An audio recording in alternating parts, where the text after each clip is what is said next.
attention to the process of freedom. Shadow is interesting. Shadow is kind of scary when you look at it in the terms that it has been for the last 10 years, where this part of the psyche, they kind of like, no matter how good you try to be, it comes up and tries to bite you, you know? Like there's a part of myself. I have my good little angel self on one shoulder and my bad little devil self on the other shoulder. We've been living this duality, this level of duality in our psyches. That's like the part that says, I'm going to eat healthy this week. I'm going to do really, really, really well. And the other part says, chocolate cake. Now. And you're like, the impulses are caught like this. One leg wants to run that way, one wants to run this way.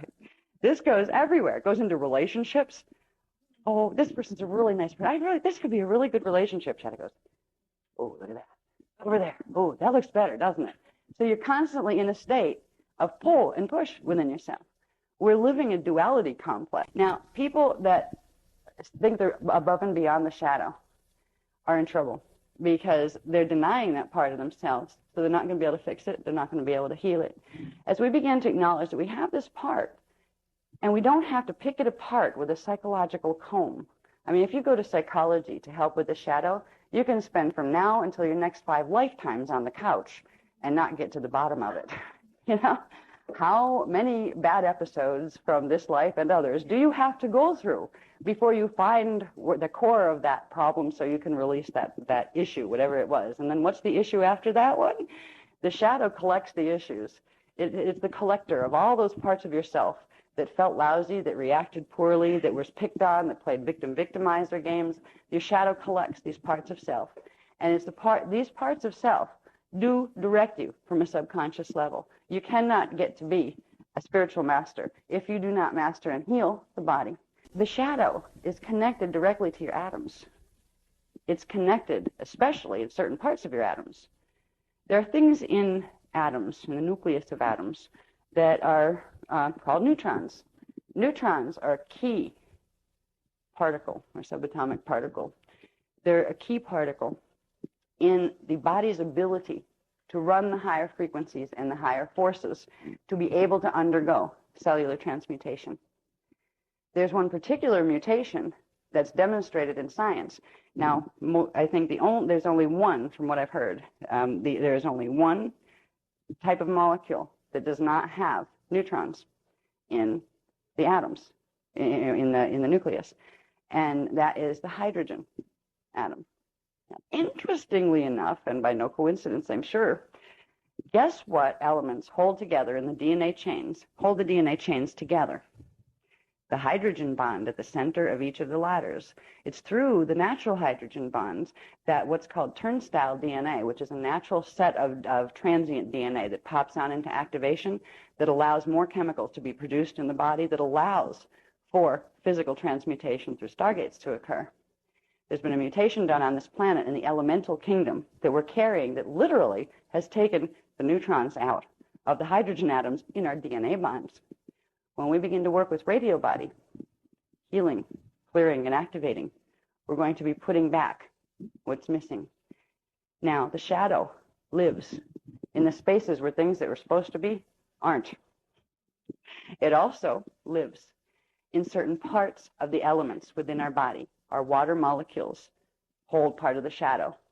There are certain metals in the body, elemental metals in the body that are holding the shadow. The shadow is a part of our coding, our own DNA templates that are in reversal.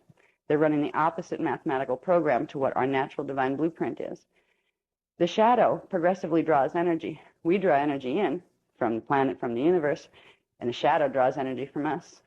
And progressively, the body deteriorates much more rapidly here than it was ever supposed to, because the shadow is taking the energy, and it's actually a part of your consciousness that's getting twisted, that's getting messed up and confused and going into base patterns of fear and lack and all of those things. And it creates a set of impulses within the self that can very often control or take charge of the emotional body, and if it gets really strong, can take control of the mental body and the action body sometimes, where you become afraid of yourself. Do you ever have like those days where just something came over you and you felt really lousy, and then you just lost your temper? Some people have temper problems, They have a short fuse, as it said. They blow quick, right? This is a person who has the shadow that's trying to get control of them at that time, the part of the consciousness that's convoluted and twisted, and it's trying to take control of the body and override the organic stabilizing personality. Your shadow self isn't evil. Your shadow self is a part of yourself that's in distress. It's been victimized by certain conditions on this planet that were not organic. So it's a part of yourself that you need to realize is there. And like nobody's going to run away and say, I don't have a shadow. I'm impeccable. I've met a few that are doing this. And they, yeah, right. You should see what your astral body's doing right now. You know, they'll be standing there going, you know, looking at me like, how dare you see me? I know you see me. You know, this kind of stuff. We could go through the, let's say, the cosmic body wash and become pure and impeccable right now. Flash off into the other worlds, get totally purified. Flash back on here, we got a shadow again, because the planetary grids have the twist, this filter that polarizes energy where it's not supposed to be polarized. This eye of the jackal is a planetary implant.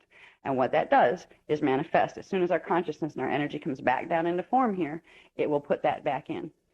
What can override that and set it back to its natural pattern is working directly with the radio body that we're going to learn how to do, you know, beginning tomorrow with the Dance for Life program. So we're going to meet our shadows, and we're going to learn to love them and bring them home. As we do this, we're setting ourselves free from a level of manipulation that most people don't realize is there.